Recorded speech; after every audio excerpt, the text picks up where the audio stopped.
It's a little lady's handbag made by one of the leading couturiers in Paris, and I think this must be one of the most expensive zips I've ever come across, probably in the world. What's it do? There's a zip on it. Well, the idea is that Deb would go to a Royal Gala ball or something with it, and if she wants to come home with a, I don't know, a bread roll or something, she needs a bit more room, she just unzips the bag.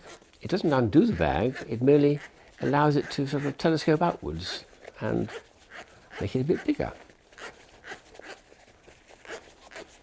There's a lovely pink lining inside which is emerging too.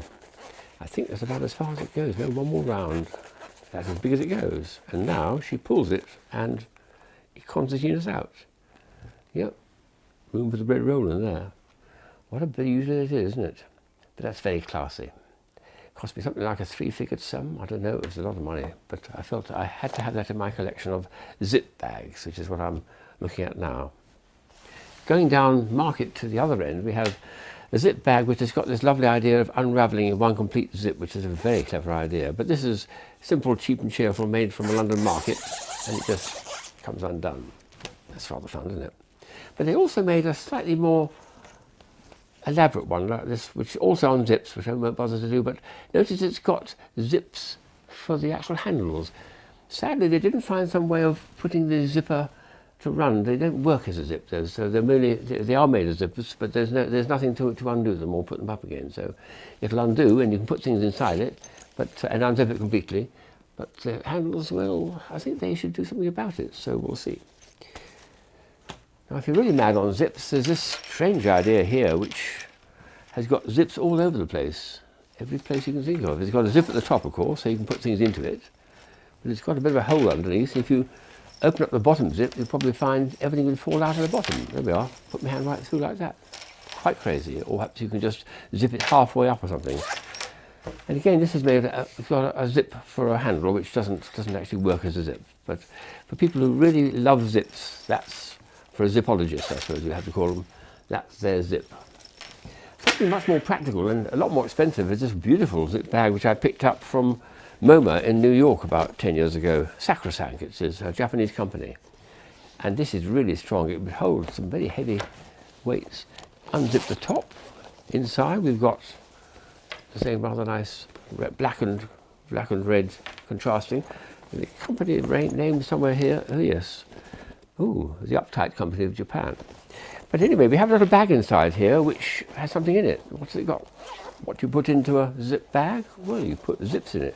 What a lovely idea. So I'm beginning to think this bag itself is a bit small for me. I really would do something a bit bigger. So all we do is we unzip it, just the one round. We don't go on and on. Now that's the bottom of the bag and that's the top of the bag. But I can put a piece in between and make it into a bigger bag. Why don't I try it? See if we can make something that's a bit more fulfilling my needs. So put it in, turn it once round. That's getting a bit bigger. And now we've got to put the top on the bag. So we find the starting position, which is here. We've got a nice contrasting colour here too. We've got, that's the national flag, isn't it? Red, white and then black. That's okay, isn't it? I think I need a bit more space in it still, so perhaps, yes, all right, let's have a go and see if we can put in another layer. This time we'll put in a grey one. So this time I don't know any national flag which has got the grey in it as well, but it's going to be a nice large bag for me to put things into. They're very large zips these, so they do zip up very quickly and very easily, which I like. In you go. Around it goes. Oh, this is getting a workable bag now. I suppose if I wanted any more, I'd have to buy another set, and then I could start building up a kind of skyscraper of bags, up and up and up and up. But that's going to be big enough for my needs, I feel. That's a nice bag, and it's very strong and very well made. So, well done, the Japanese company. And the last bag to show is the largest one I've made of that other company, but it looks so-so, but actually this is the biggest zip I've ever had. It's enormous, this. It doesn't look like it, but it is when you unravel it. And the interesting thing here is they have tackled the problem which I was feeling a bit critical of putting the handles into the part of the zip's track. So as we start to unzip it, we need to come down, we come through the handle there, and then if we carry on to the other side, we come through the second handle. There we are, up to the second handle and down. So those are the two handles undone, but now we have to unzip the rest of it, and that just goes on and on and on.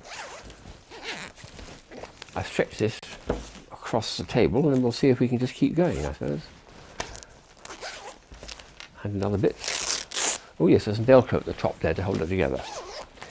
And another bit. And now we just zip and unzip and unzip and unzip. Let's see there. Ah, you got the idea now. Woof! Oh, we're not even halfway there yet. Woof! This is really a zip for zipologists. Ooh, we're getting on, we're getting on. Not much of the bag left, but there's still a bit more to do. Must measure this, it must be yards and yards long. Extraordinary. We've finally reached the end. Astonishing. That will go halfway across a field, I think. So, zips, if you're really mad on zips, try finding zip bags like these and see what you can do with them.